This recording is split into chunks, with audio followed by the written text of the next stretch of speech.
So the Cleveland Browns played their third and final preseason game of 2021. Yes, the next time we'll be talking about the Cleveland Browns playing football, it's going to be for real against the Kansas City Chiefs. So that's just exciting to think about. But what's also exciting is that the Browns played their starters.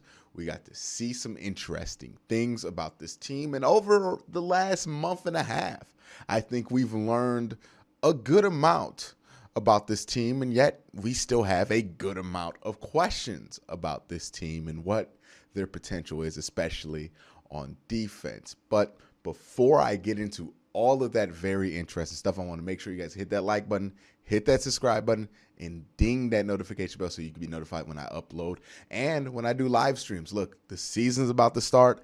I do live watch-alongs, and I'm planning to do live watch-alongs for every regular season game. So if that sounds like something you want to do, if you want to watch the game with me this season for the entire season, then make sure you subscribe and make sure you hit that notification bell so you don't miss out on anything. And I'm uploading every day. I put content out pretty much every day. So if that sounds like a blast, please make sure you subscribe. Also, I want to give a shout out to the people who make these live streams possible, who make all this content possible, and that is my patreon.com dog check tier members. And I'm going to start with Michael Mateek, Michael Morales, Mark Kahn, Max Haymaker, Drake, Nick Merrick, Mike Labra, Wesson Megan, D.A., and Jay. Greg Ehlers, Austin Bolin, Easley Bash, Joe Hart, Gabriel Wilson, Fred Pratt III, David Valtiara, Relentless Buck, Chunt, Rex Kaufman, Kevin Johnston, Cleveland Cart, Matt H., Sign Sheets, Gemini, Lewin Freeland, Fight Dirty 74, Yo-Yo, Matt Lloyd, Paul Wilcox, Hundo Magnifico, Kyle Stouffer, Lukey from Munich, Deveroff, J Guy 101, Musty Taco, Joe Bobby, Brad Cowboy, Dylan W.,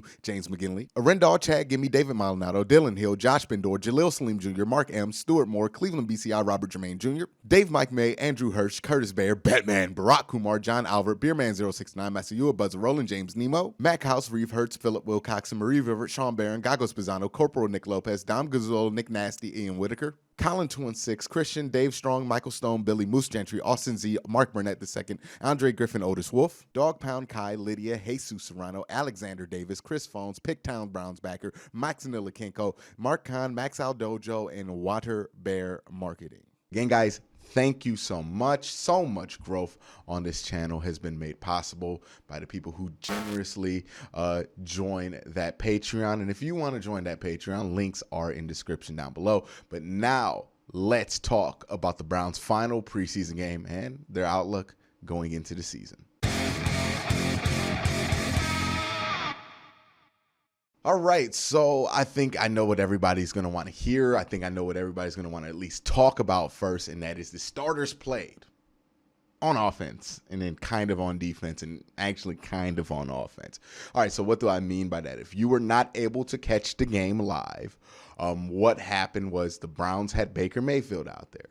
They had 4 of the 5 offensive linemen. J.C. Treader is injured right now. Not to worry, he's probably going to be back week 1, but he just was injured enough to be missed out on a preseason game, so barely injured. And then they had Kareem Hunt, no Nick Chubb, no Odell Beckham, no Jarvis Landry. No surprises there. Honestly, Kareem Hunt even being in there was a surprise. Now, there was Austin Hooper, there was David Njoku. Like, those guys did play, but Baker Mayfield and select starters did play. How did they look? All right, so the first drive, kind of hard to glean anything from it just because the drive was kind of funky. They got put behind the sticks after about a 9-yard run because of a hold, and then they went down the field. They had a big chunk play that wasn't actually a play because it was pass interference. It was a deep ball thrown to Anthony Schwartz, which was legitimately pass interference, but it wasn't like anything you can glean anything from. And then they got further down the field because Hooper caught a underneath ball, and what happened was basically the Falcons DBs just ran into each other, so it left one part of the field wide open. So it was a big yak play. Not really conducive of what you would see in the regular season, nonetheless. But, yeah, that's how they got to the 10-yard line, and they stalled out after that. So there wasn't really that much to talk about, positive or negative, because they got down the field so weirdly. The second drive, though, was a little bit more of an actual football drive. Baker look like he did at the end of the season. He looks fine. He looks confident. He looks like he's in rhythm. He's pulling the trigger at the right moments, and he has that zip. Had a beautiful pass to Kadero Hodge to score a touchdown on, where he did a play-action boot. Linebacker stayed with him. He kind of had to do like a fadeaway throw over top of the linebacker into the breadbasket of Kadero Hodge. Not a surprise. We know Baker Mayfield, people who watch Baker Mayfield on a weekly basis and people who actually pay attention to the Browns. We know Baker Mayfield more than capable of making those throws on a consistent basis. That's what makes him more special than Gardner Minshew. All right, that's the last time I'm going to troll about that one. But yeah, Baker looked great. Offensive line, for the most part, looked great. Even Donovan Peoples-Jones, he looked pretty good. But you notice I said there, Kadero Hodge and Donovan Peoples-Jones were the starting wide receivers, which is weird, right? Because it's normally, if it's not going to be Odell and Jarvis, Donovan Peoples-Jones and Rashard Higgins. I don't know why Rashard Higgins didn't play. I know I looked at the injury report. Rashard Higgins' name, it's not on there. So I assume he was active. And let's be honest here, if Baker Mayfield's out there and Kareem Hunt's out there, Rashard Higgins ain't getting, that kind of a treatment, right, where he's not going to be out there playing. So that's weird. And then with Rashard, you also have to keep in mind, right, this is a dude who's had a weird history with literally, and I'm not trying to dog on Rashard Higgins, it's just the truth. He has had a weird history with literally every coaching staff he's been on in Cleveland, and he's only been in Cleveland, right? There was the first one where he got cut from, came back with Hugh Jackson, couldn't get on the field, bunch of injuries, got on the field, played well, and then the next offseason we're expecting, hey, yeah, he's going to take a step up, he's going to be big, but nope, the next season starts and Rashard Higgins all on the back burner, and then people get injured. Rashard Higgins gets in when Baker Mayfield starts to hit his stride, and all of a sudden Rashard Higgins looked great. We go to 2019, right? Freddie Kitchens. We're like, yo, Rashard Higgins is going to be his year, right? He proved it last year he can play. Training camp happens. He is all the way on the back burner. But we just kind of said that was a weird Freddie Kitchens thing. Go to 2020. In the offseason, we're thinking about, Rashard Higgins is going to be his year. Start the season. Cannot see the field. Everybody gets injured. Sees the field. Plays well. We get to 2021 with Rashard Higgins. And, we're thinking this is going to be another year where he has a role. He re-signed. And then again, he's moving down the depth chart. I don't know why. I'm not going to pretend to know why. It's just something that happens with him literally every year, and it's happening again. So that was interesting. If there's like an actual reason, like a sourced I don't want like your speculation, but like an actual sourced reason on why he didn't play, I would love to know. But like as far as what I've been able to look into, I haven't found anything. Before I get into the wide receivers, I want to also touch on the backup quarterback situation. That's the best I can. It's not good. I don't think, unless like everything else is perfect, I don't know how many teams you can legitimately beat with Case Keenum. And maybe he's better in the regular season than he is in the preseason. Like Viking fans can tell me, but this is my first time looking at Case Keenum in the preseason. Not impressed. A lot of balls where he could have had open guys down the field. He just didn't throw the check down. He just always goes to the check down. It's not helpful that he always goes to the check down. And look, he'll move the ball in the preseason, just throwing the check down because they're playing soft coverage. They're not really game planning for that. But in the regular season, throwing all them damn check downs is going to get people behind the stick. So, no, I'm not here for the Case Keenum experience. Baker needs to stay healthy, and I don't even know if Case Keenum's good enough at this point to win you a game. So that's concerning. It's going to be Case Keenum who's going to be the backup because pretty much they have to, right? They don't want to lose $2 million just to cut Case Keenum, so they're going to have to keep him on the roster. But let's talk about the wide receiver room. There is a log jam. This is a good problem to have, but there is a log jam. With the wide receivers, we know more than likely most teams keep 6 wide receivers. Keep that number in mind, 6 wide receivers. All right, so what spots are not available, right? What seats are already reserved? Odell Beckham's seat, Jarvis Landry's seat, Donovan Peoples-Jones' seat, and the third-round pick in the 21-21 draft, Anthony Schwartz's seat. Those seats ain't going nowhere. They're reserved. Anthony Schwartz might not dress every game, but he's going to be on the main roster. So that's 4 spots. That leaves 2 spots available. I touched on Rashard Higgins. I have no idea what kind of a lock he is to make the roster. I'd imagine he's a lock to make the roster. It would be very weird if they cut Rashard Higgins. But I don't think it's off the table at this point, right? Like the weirdness with him, the decrease in his preseason snaps, something's off. So I don't think that's off the table. Then you get Kadero Hodge, who has his own complication, right? All these guys have complications at this point. They're good players, but they have complications. Kadero Hodge, his complication is if you keep him on the roster, he's going to be $2 million.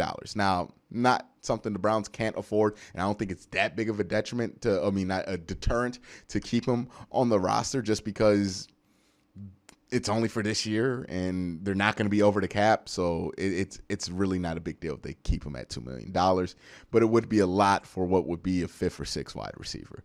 You got Davion Davis. Looks excellent in camp. Has made some great catches, some 50-50 balls. He's been real useful in the red zone for the preseason, but he has a 2-game suspension he has to serve. I don't know how that works with the roster, and if you can keep him on there, does it still count against your number? Are you going to be down 1 player on your active roster because you kept a guy who's suspended? I don't know how that works, but that's definitely a complication. And then you got Demetric Felton, who's going to make the team. It's just a question of where technically are you going to put him or categorize him, right?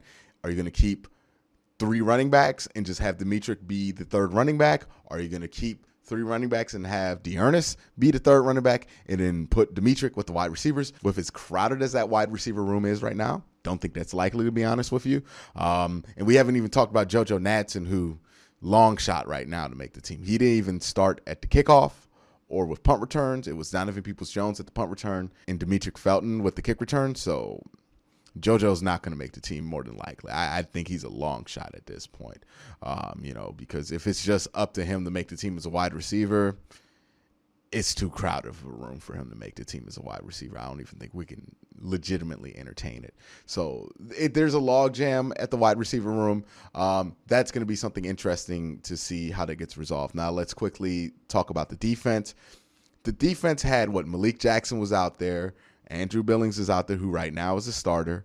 And then they had, Mack Wilson, who might start some games or in some situations. Anthony Walker, who's going to be the Mike. Then you had the starting safeties, so Ronnie Harrison and John Johnson. And then you had Greg Newsome, who's going to start in some capacity. And then you had no starters ever.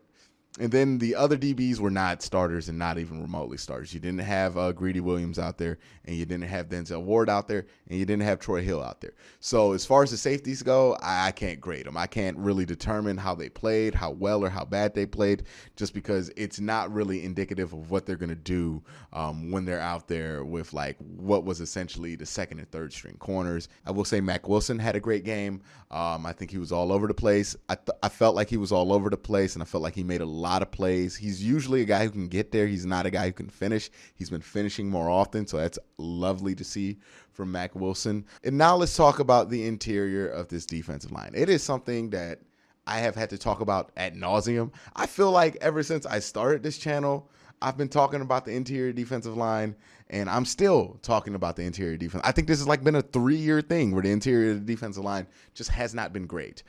So that's just something that's going to continue to a point, right? I see Andrew Billings out there, and I hear this in the comment section. I understand where it comes from, right? Where you point out whenever I talk about Andrew Billings, hey, man, he's getting double teamed. He's not going to get double teamed when Miles is out there or when Jadeveon Clowney is out there. One, to that point, don't think that's likely, right? He's going to see some form of a double team. The D tackle position that he is being asked to play, the role that he's being asked to fill on the Cleveland Browns is one of a big guy who can get his arms up and stand his ground in a double team. That's a huge part of Andrew Billings' job, right? He is supposed to be big, take up space, hold his ground. He's big, he takes up space, he is not holding his ground. So that's not good. Double team or not. And he should be double teamed most of the time because that's what frees up everybody else. Now, Miles is going to get chipped by tight ends. Miles is going to get picked up by running backs.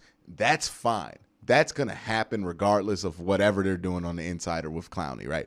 That's always going to be there with Myles Garrett. What you don't want with Myles Garrett is what happened last year where teams were like, I'm going to throw a guard, a running back, and a tight end chip at Myles Garrett. becomes virtually impossible for Myles Garrett to not be exhausted by the end of the fourth quarter, right? So that is what you don't want to see. And if Andrew Billings can't take that double team, can't take that space and hold his ground, that's what you're going to see. And we don't want Myles in that position, nor do we want Jadeveon Clowney in that position. So that's a little concerning. Malik Jackson looked fine. I felt like he looked fine. He only played one series, but he looked fine. And there is good news on the young front. Malik McDowell. And look, I'm not ready to give up on Andrew Billings yet. I will say this, though.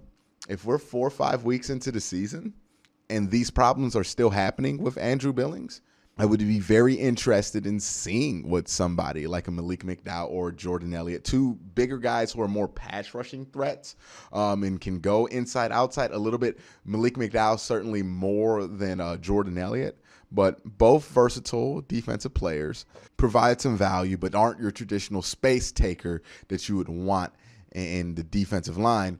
But if it's not really going to work out with Billings doing that, then you might as well kind of go all the way with some of the more faster, more athletic, agile guys. So that's going to be something to look at. Again, I want to give Billings some time to get used to playing, to really get in there with some real live reps and some real competition. Like, I don't want to give up on him already, but it is something to keep your eye on, and it is a little bit of a concern. But that's my takeaway from week 3 of the preseason. Let me know what your takeaway is. Is there a player on the team that it's kind of like your dark horse favorite to make the roster? Let me know in the comment section down below. But again, guys, thank you for watching. Have a great day, and have a good night.